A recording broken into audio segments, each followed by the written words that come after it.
Marlon Brando was the greatest actor who ever lived. But at the peak of his legend, he walked away from the world. Why did this icon vanish, and what did he sacrifice? Introduction: The Enigma of the Dawn. Marlon Brando wasn't just a movie star. He was an earthquake that shifted the tectonic plates of American culture. Before he arrived, acting was a series of rehearsed gestures, artificial accents, and polished elocution. It was theater brought to the screen. After Brando, it was raw, sweaty, and dangerously real. He was the man who made the world lean in, the man who redefined masculinity, and the man who twice conquered Hollywood only to throw the keys back in their faces with a smirk. He was Vito Corleone, Stanley Kowalski, and Colonel Kurtz, names that are not just characters, but pillars of the cinematic arts. But as the 20th century drew to a close, the most famous face on the planet became one of its most elusive ghosts. Marlon Brando didn't just retire. He retreated into a self-imposed exile that bordered on the mythological. He fled the flashbulbs of Los Angeles for a tiny, coral-rimmed atoll in the South Seas, surrounding himself with silence, palm trees, and the wreckage of his own monumental fame. While the public hungered for one last performance, Brando was busy trying to build a utopia where Marlon Brando didn't have to exist. To understand why the man who had everything decided he wanted nothing to do with us, we have to look back at the friction between the artist and the industry. We have to look at the heart of a man who felt like a fraud even when he was being hailed as a god. We have to look at the tragedies that haunted his private island and the moment he realized that the only role left to play was the one where he disappeared entirely. This is the story of the man who outgrew the screen and the island that became his fortress of solitude. Chapter 1: The Architect of the Method. The rise of Marlon Brando is the story of a man who broke the rules because he didn't recognize their authority. He was born in Omaha, Nebraska, in 1924 to a family that was fractured long before he ever stepped onto a stage. Both of his parents struggled with the demons of alcoholism.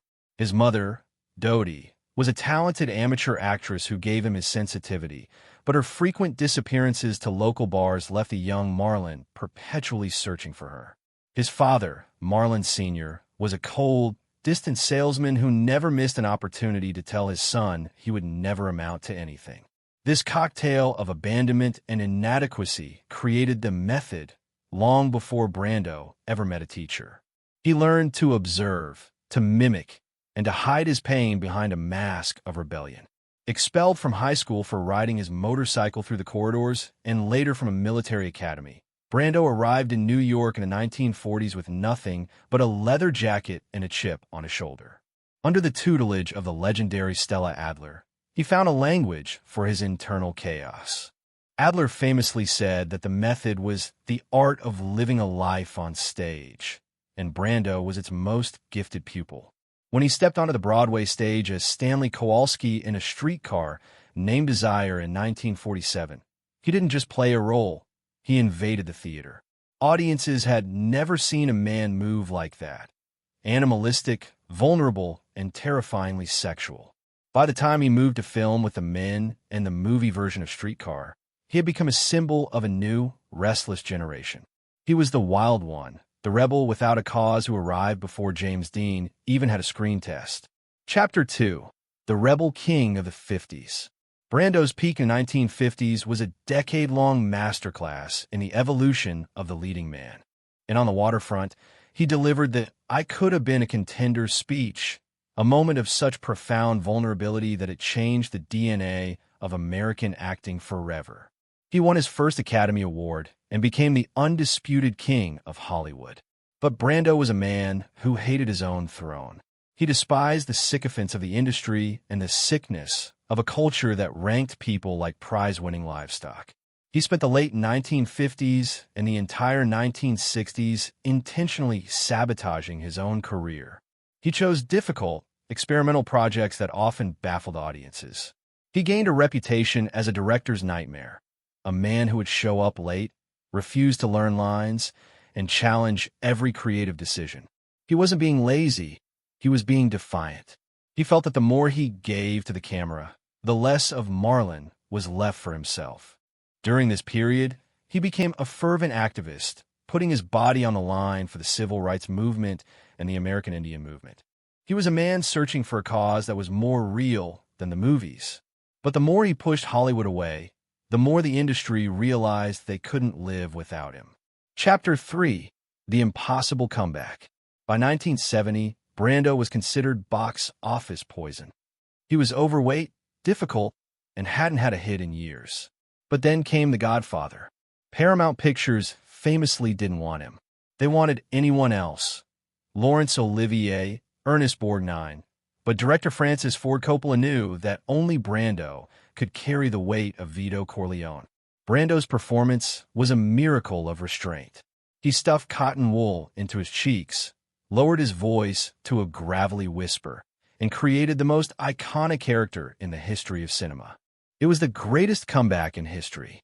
He won his second Oscar, but instead of accepting it, he sent Sachin Littlefeather, a Native American activist, to the stage to decline the award on his behalf.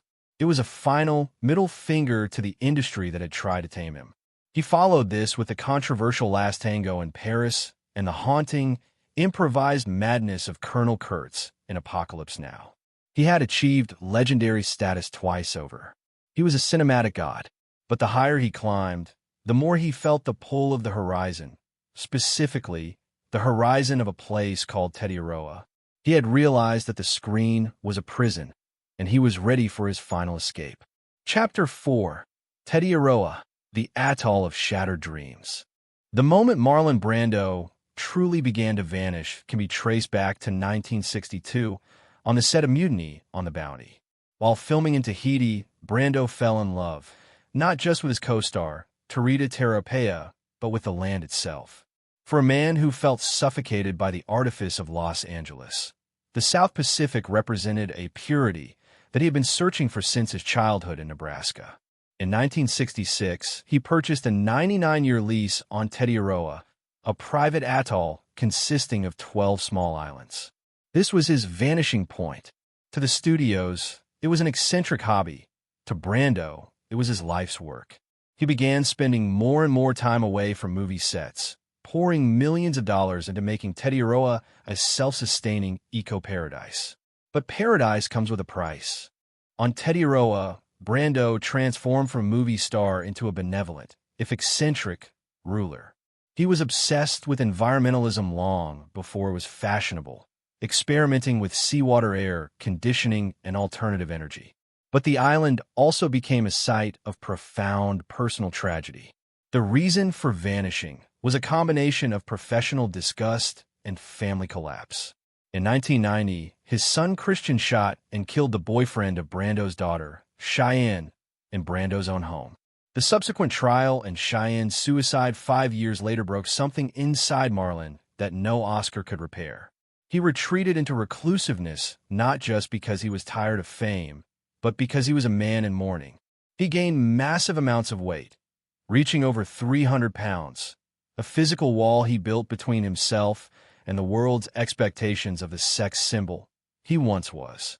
Chapter 5: The Final Act, Mulholland Drive. What was life like for Marlon Brando at the end? It was a life of radical privacy and profound eccentricity on his estate at the top of Mulholland Drive.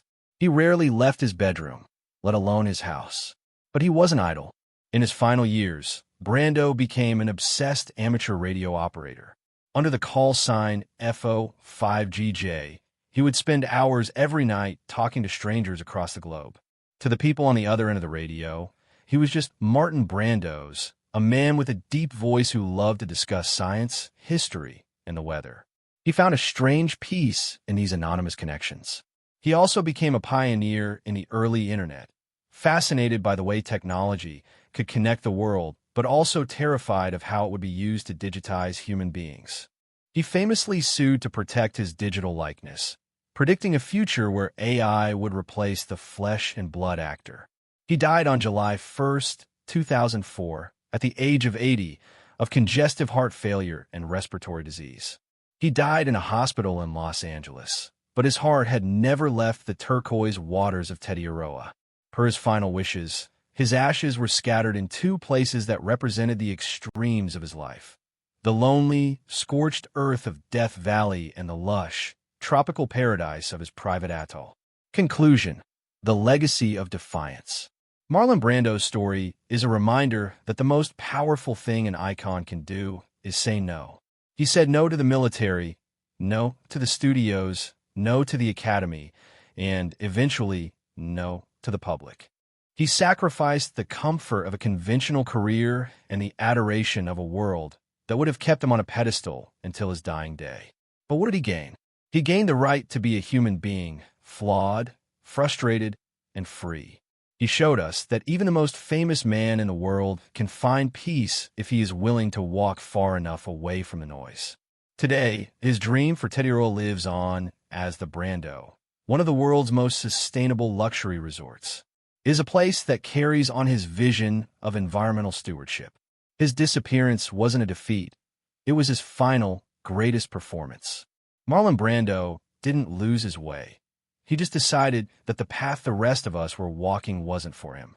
He vanished into the silence of the Pacific, leaving behind a legacy that remains as raw, as real, and as unreachable as the man himself. As we look back at his journey, we realize that the greatest role Marlon Brando ever played wasn't on the silver screen. It was the role of the man who finally stepped out of the frame and into the sunlight of his own island, finally finding the genuine peace he had spent a lifetime chasing. He proved that you don't have to stay until the lights go out. You can walk away while you're still a king, and in doing so, you remain a king forever.